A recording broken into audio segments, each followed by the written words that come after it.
এখন আমরা একটি পেজের ব্যাকগ্রাউন্ডকে কিভাবে পরিবর্তন করা যায় সিএসএস এর মাধ্যমে সেই বিষয়টি যদি দেখতে যাই, তবে আমাদেরকে নতুন একটি সিএসএস কোড ক্রিয়েট করতে হবে। আমরা যাচ্ছি নিউ সিএসএস রুল, এখান থেকে ট্যাগ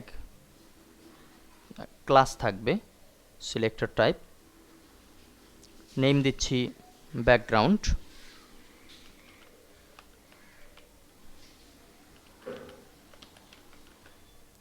এবং দিস ডকুমেন্ট অনলি, এটি ওকে দিচ্ছি। এখান থেকে আমরা ফন্টের ব্যাপারটি এবার করব না, আমরা যাচ্ছি ব্যাকগ্রাউন্ডে।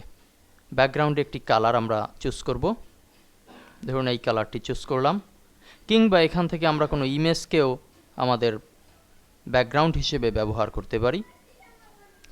এরপরে রিপিট করা যেতে পারে, যদি কোনো ছোট ইমেজ হয় তবে সেটি রিপিট করা যেতে পারে। আরও কিছু সেটিংস আছে। যাই হোক, আমরা এখন ব্যাকগ্রাউন্ড কালারকে পরিবর্তন করব। আমরা এখন অ্যাপ্লাই যদি দেই, এরপরে ওকে এটি দিলাম, আমরা দেখতে পাচ্ছি ব্যাকগ্রাউন্ড নামে একটি কোড কিন্তু জেনারেট হয়েছে। এখন এই ব্যাকগ্রাউন্ড কোডটি আমরা কোথায় ব্যবহার করব? আমরা যদি এখানে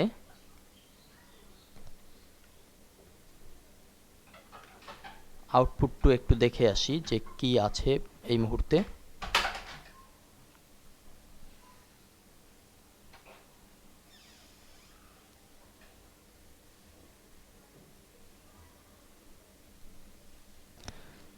আমাদের আউটপুট কিন্তু এই মুহূর্তে সাদা অবস্থায় আছে। আমরা ব্যাকগ্রাউন্ডের জন্য ব্যাকগ্রাউন্ড নামের একটি ক্লাস ক্রিয়েট করেছি মাত্র, ব্যাকগ্রাউন্ড কালার দেয়া হয়েছে একটি।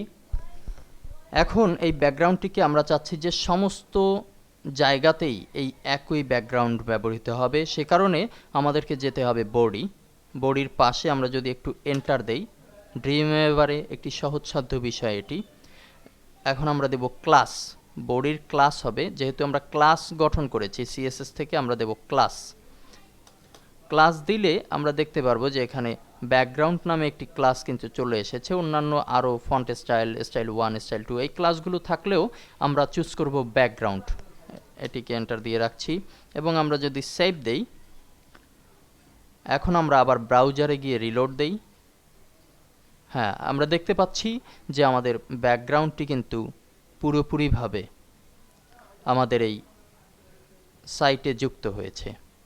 তো এভাবে করে আমরা ব্যাকগ্রাউন্ড ক্লাস তৈরি করে বডির মাঝখানে ক্লাস ঘোষণা করে নির্দিষ্ট ব্যাকগ্রাউন্ডকে যদি ধরিয়ে দেই, তবেই কিন্তু আমরা সুন্দর একটি ব্যাকগ্রাউন্ড পেয়ে যাব। ধন্যবাদ।